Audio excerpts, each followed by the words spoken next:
वारकऱ्यांसाठी नेहमी एक पाऊल पुढे असणारे श्रीमंत वारकरी न्यूज।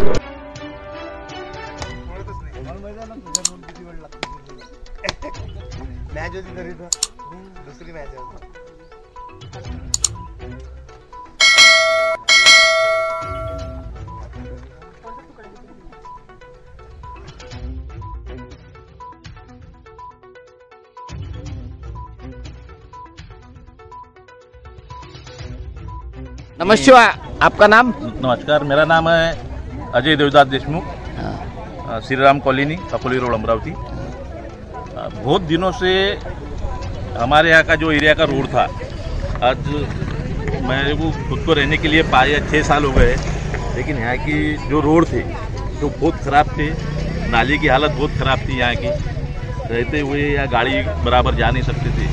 लेकिन आज के तारीख में माननीय तुषार बाबू भारतीय, इनको हमने विनंती अर्ज दिया, इनके पास गए, इनसे मुलाकात की और हमें जो समस्या आती है हमारे एरिया में, हमने उनको बताया कि भाई हमारे एरिया में कोई नगर सेवक ध्यान नहीं दे रहा है। 4 नगर सेवक रहने के बाद में भी हमारे यहाँ की नालियाँ साफ नहीं होती है, कोई इधर ध्यान नहीं देता है। ये ऐसा तो नहीं कि भाई हमारे एरिया में घर कम होने की वजह से कोई नगर सेवक हमारे ऊपर ध्यान नहीं दे रहा है। तो ऐसे टाइम में खुद तुषार बाबू भारतीय ने मुझे आश्वासन दिया था कि मैं बहुत जल्द आपके एरिया का काम करूंगा, और वो आश्वासन उन्होंने आज वो सही किया है। आज हमारे श्री राम कॉलोनी के वो रोड का उद्घाटन हुआ है, और उन्होंने आगे चल के भी जो भी आपको प्रॉब्लम आती है, जैसे नाला हो गया, नाला साफ नहीं हुआ, नया नाला करने का है, उस बारे में भी ये अकोली रोड अमरावती नया रेलवे स्टेशन का एरिया ये। हाँ, अकोली रोड रेलवे स्टेशन, ये मेन रोड है रेलवे, नया अमरावती रेलवे स्टेशन।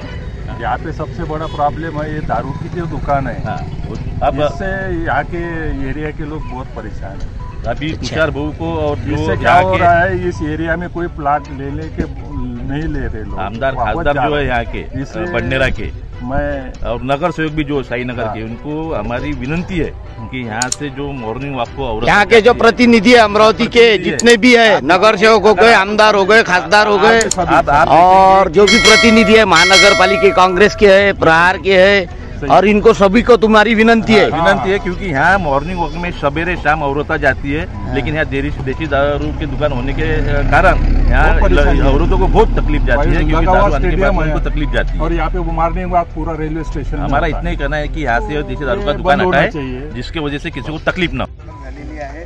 विजू खंडेलवाल या कॉन्ट्रॅक्टरला हे काम मिळालेलं आहे। ऑलरेडी पहिला टप्पा त्यांनी तिकडला पूर्ण केला आहे, म्हणजे साई एजन्सीचा वगैरे। त्यानंतर इकडे संचितपुरमचे काम झालं आहे। आता हे काम आणि यादव लेआउटमधलं जे नानासाहेब देशमुखांचे घर आहे ते आणि दोन सुरू करेल। आचारसंहितेचा प्रॉब्लेम येणार नाही, कारण की ऑलरेडी याची वर्क ऑर्डर झालेली आहे। आता जी पदवीधरची आचारसंहिता ती काही याला लागू नाही, कारण की याची ऑलरेडी काम वर्क ऑर्डर झालेलं आहे। त्यामुळे ते काम या 2-3 दिवसामध्ये एका ठिकाणचं काम सुरू झालं, ते संपलं की मग हे काम पूर्ण करून काम व्यवस्थित होईल, चिंता करण्याचं कारण नाही। आणि हे एकदा जर डांबरीकरण झालं तर तो जवळजवळ 9 वर्ष तुम्हाला पाहण्याची आवश्यकता नाही। आणि डांबरीकरणामध्ये काय की थोडंसंही जर डागडुजी झाली तर लगेच आपल्याला कार्पेट सिल्कोट ओढता येते आणि त्याच्यावर लगेच काम करता येईल। त्यामुळे 4-5 दिवसामध्ये या कामाला सुरुवात होणार आहे। असा कुठलाच रस्ता अर्धवट सुटला आहे बा असं माझ्या कामामध्ये होणार नाही, तो पूर्ण होईल। आणि या 2-4 दिवसामध्ये आपण इथे आता एक स्ट्रक्चर उभं केलं आहे, 4 बासे बांधून वरतून येतात, तिथे आपण अस्थायी वाचनालय सुरू करतो। कारण की सकाळी मॉर्निंग वॉक, इव्हनिंग वॉकला जाणारी लोक आहेत तिथे, तर तिथे बसल्या बसल्या आपसात चर्चेच्या पलीकडे काही होत नाही। तिथे आपण आता पेपर लावणार आहोत सगळे, आणि एक गोदरेजचं कपाट आपण तिथे ठेवतो आहे, त्यात सगळे पुस्तकं राहतील। ज्याला वाटलं त्याने तिथे पुस्तक घ्यायचं, वाचायचं, तिथे एक रजिस्टर ठेवलेलं राहील, त्याने त्याच्यावर आपलं नाव आणि त्या पुस्तकाचं नाव लिहायचं, घरी यायचं, वाचायचं, पुन्हा आणून ठेवून द्यायचं। आपल्या घरी एखादं जास्त पुस्तक असेल तर ते आणून तिथे ठेवून द्यायचं, काही फी नाही, काही नाही, आपल्यालाच मेंटेन त्याचं करायचं आहे। आणि आता मला येताना भाऊ म्हणले की भाऊ गोदरेजचं कपाट कोणी नेणार की नाही नेणार, आपण सगळे आहोत वाच लक्ष ठेवणार आहे। आणि शेवटी आपल्याला विश्वास ठेवावा लागतो जनतेवर, तर तो बरोबर विश्वास सार्थ ठरतो। ज्या काही प्रिकॉशन्स आपल्याला घ्यायच्या आहेत त्या आपण पूर्ण त्या ठिकाणी घेणार आहोत। त्यामुळे अशा प्रकारची कामं आपण करत राहू, तरच एक वेगळ्या प्रकारचं वातावरण आणि जबाबदारी पण येतं आपल्यावर. त्यामुळे ते पण आपण करतो आहे. आजच आपण रेल्वे क्रॉसिंगच्या तिकडे मोठं क्रिकेटचं मैदान आहे, आम्ही दररोज तिथे खेळतो.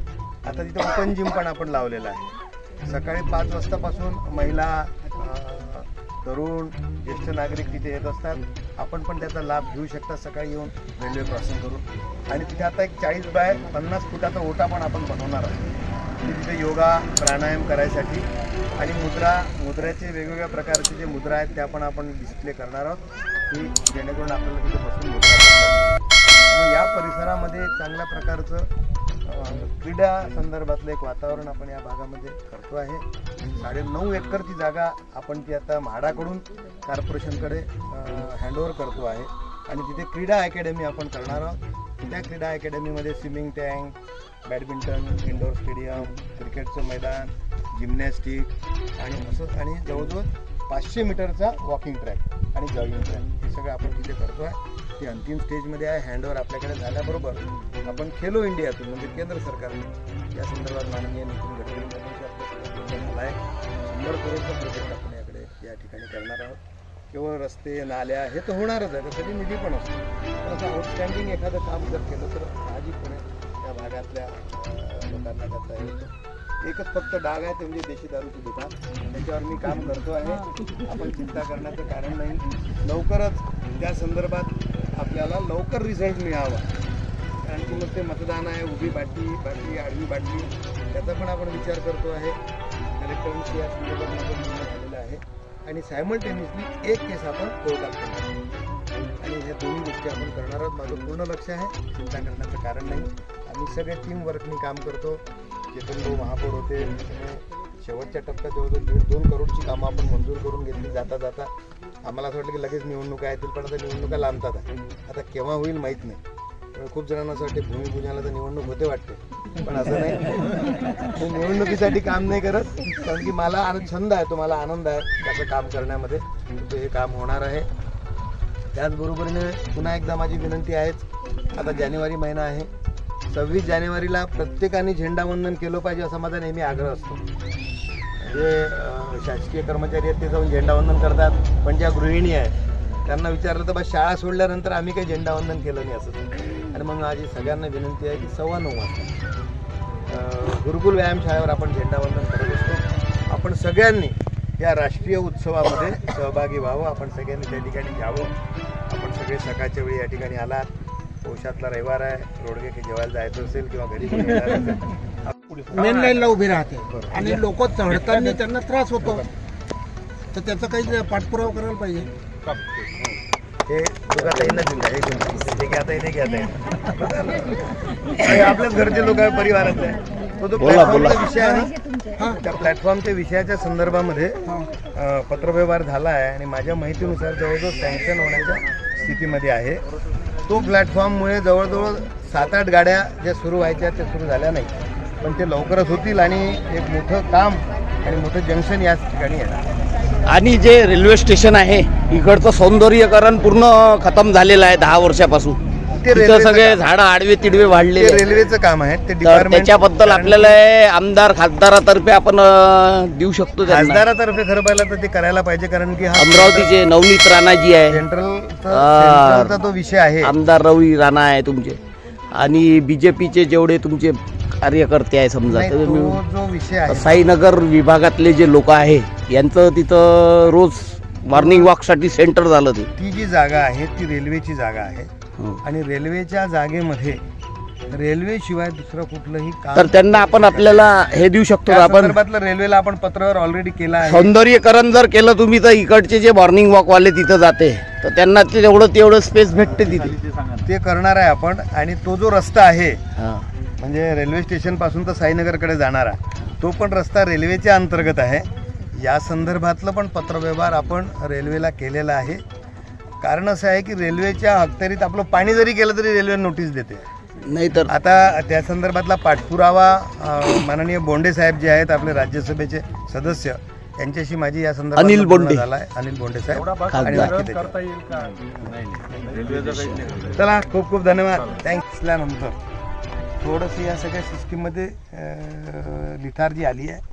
पण मी लगेच त्यांना सांगेल की तो एक आपण कॅलेंडर सेट केलं होतं की त्या कॅलेंडरवर त्यांना काम करायला लावू आपण. ते मागचं तिकडला मागे एक पाठवला होता मी माणूस, पण ती नाली आपल्याला नीट करायला पुढच्यामध्ये आपण करतो. कचरा गाडी पण नाही येत आहे सर. नाही का? आणि म्हणजे गल्ल्या-गल्ल्यामध्ये यायला पाहिजे ना कचरा गाडी, ते पण येत नाही. मी त्यांना पाठवतो. सर एका साईडचे साफ करते आणि एका साईडचे तसंच ठेवतात ते. नाही, मी त्यांना सांगतो, कारण की आता कोणी जनप्रतिनिधी नसल्यामुळे थोडे मोकाट झाल्यासारखे आहे, पण आम्ही नक्कीच त्याच्यावर या 4-5 दिवसात तुम्हाला रिझल्ट.